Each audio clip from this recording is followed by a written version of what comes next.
de l'admiration initiale au rejet final.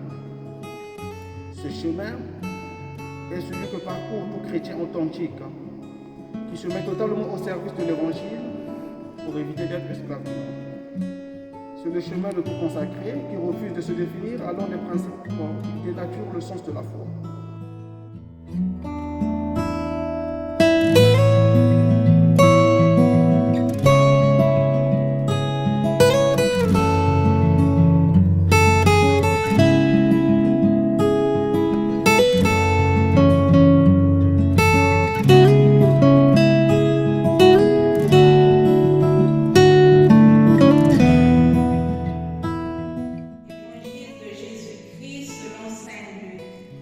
Chapitre 4, des versets 21 à 30.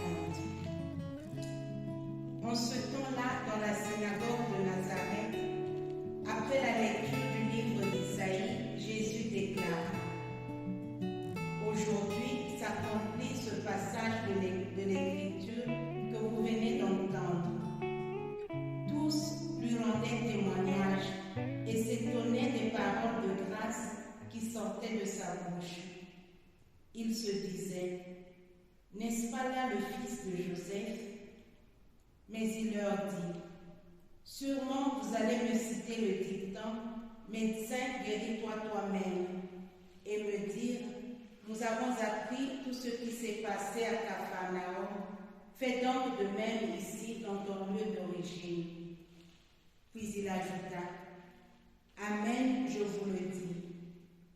Aucun prophète ne trouve un accueil favorable dans son pays. En vérité, je vous le dis, au temps du prophète Élie, lorsque pendant 3 ans et demi, le ciel retint la pluie et qu'une grande famine se produisit sur toute la terre, il y avait beaucoup de veuves en Israël. Pourtant, Élie ne fut envoyé vers aucune d'entre elles, mais bien dans la ville de Sarepta, au pays de Sidon, chez une veuve étrangère. Au temps du prophète Élisée, il y avait beaucoup de lépreux en Israël, et aucun d'eux n'a été purifié, mais bien Naaman le Syrien. À ces mots, dans la synagogue, tous devinrent furieux. Ils se levèrent, poussèrent Jésus hors de la ville et le menèrent jusqu'à un escarpement de la colline où leur ville est construite, pour le précipiter en bas. Mais lui, passant au milieu d'eux, allait son chemin. Acclamons la parole de Dieu.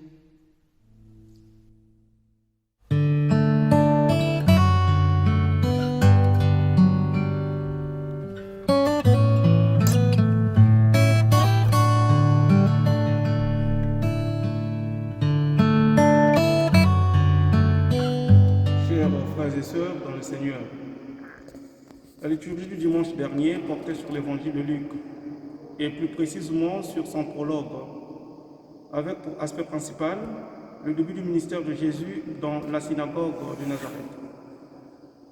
Celui d'aujourd'hui fait suite à celui du dimanche dernier, car il commence avec le verset suivant. Aujourd'hui, ce passage de l'Écriture s'accomplit à vos oreilles. Avec ces mots, saint Luc nous dévoile le caractère prophétique singulier de Jésus. Il est l'accomplissement des prophéties de l'Ancien Testament. Le prophète par excellence qui partage le sort de tous les prophètes. Aussi, pour mieux peindre cette dimension prophétique, saint Luc fait appel à un quiproquo qui, selon moi, ne peut pas ne pas attirer notre attention. Au début, dit-il, tout le monde parlait en bien de lui et ils étaient étonnés des paroles de grâce qui sortaient de sa bouche. À la fin, ils furent tous remplis de colère.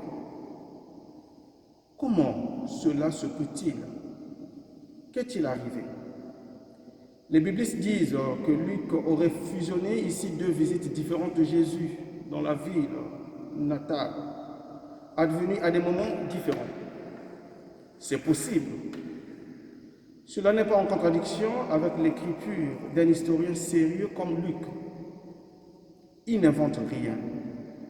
Il ordonne seulement son matériel d'une manière qui montre ce qui est arrivé dans la vie de Jésus.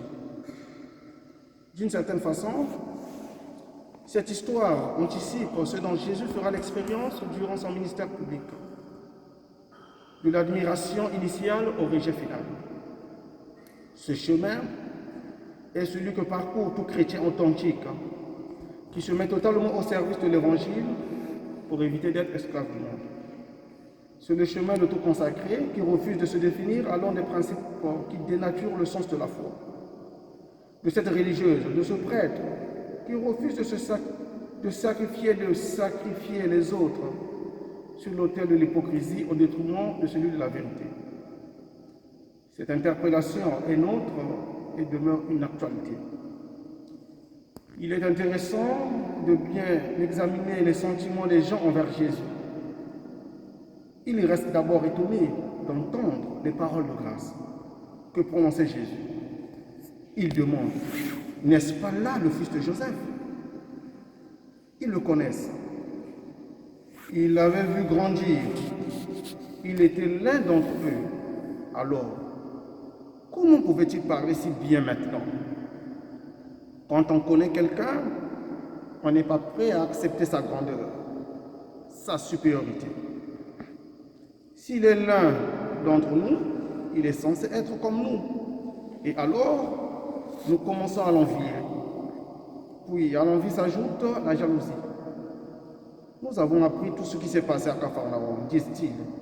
Fais donc de même ici dans ton pays. D'abord, nous nous opposons à la grandeur de nos semblables, et ensuite, nous nous plaignons s'ils se montrent plus aimables aux autres qu'à nous. Enfin, lorsque cette aversion vient au jour, elle se transforme en hostilité ouverte. Les habitants de Nazareth aimeraient précipiter Jésus au bas de la colline. Cette partie de l'Évangile nous invite à l'endurance, car tous ceux qui, à première vue, nous apprécient ne sont pas toujours les nôtres. Et quand cela arrive, il ne faut pas se résigner. Il faut plutôt faire nôtre les paroles de réconfort que nous avons entendues dans le livre du prophète Jérémie. Je t'ai consacré, je fais de toi un prophète pour les nations. Lève-toi, tu diras contre eux tout ce que je t'ordonnerai. Ne tremble pas devant eux. Ils te combattront, mais ils ne pourront rien contre toi. Pourquoi? Car je suis avec toi pour te délivrer. Chers frères et sœurs, un prophète peut paraître seul, isolé du monde, avec tout le monde contre lui, condamné à succomber. Et pourtant, il n'est jamais seul, parce que Dieu est avec lui. Ses ennemis peuvent sembler avoir le dessus, mais ils ne peuvent pas vaincre. En réalité, le vainqueur est le prophète apparemment vaincu. Jésus a partagé le sort des prophètes. Après la popularité initiale, il a été rejeté par ses compatriotes. Ainsi, les habitants de Nazareth symbolisent tout le peuple d'Israël et tous ceux qui, au nom de leur désertification spirituelle, ne cessent de chercher les faiblesses dans la vie des serviteurs de Dieu. La déclaration de Jésus elle-même, devenue plus tard une sorte de proverbe, aucun prophète n'est bien accueilli dans son pays, prend une signification plus profonde que prévue. Elle ne se réfère pas seulement au rejet de ses concitoyens, d'une certaine façon. Elle préfigure le rejet de Jésus par son propre peuple. Mais, dans le même temps, elle préfigure son accueil par les étrangers. Les deux exemples des prophètes Élie et Élisée sont importants. De même qu'ils se sont tournés vers les étrangers, l'évangile, après le rejet des Juifs, sera annoncé aux païens. C'est dire que le Seigneur trouve toujours les lieux propices pour ceux qui annoncent sa parole. Cela est possible de faire d'eux des éternels nomades, mais cela importe peu à Dieu. Car le Seigneur soutient toujours l'homme doté d'un cœur pur et des mains innocentes, puisque sa destinée n'est autre que celle de gravir sa montagne. Ainsi, frères et sœurs, en ce dimanche, prions le Seigneur pour qu'il fasse de nous des prophètes selon son cœur, afin que l'évangélisation ne soit pas un simple slogan, mais un vécu. Que la Vierge Marie intercède pour nous et que les saints nous soutiennent pour que notre foi soit une foi ardente, capable d'alimenter la vie des autres. Amen.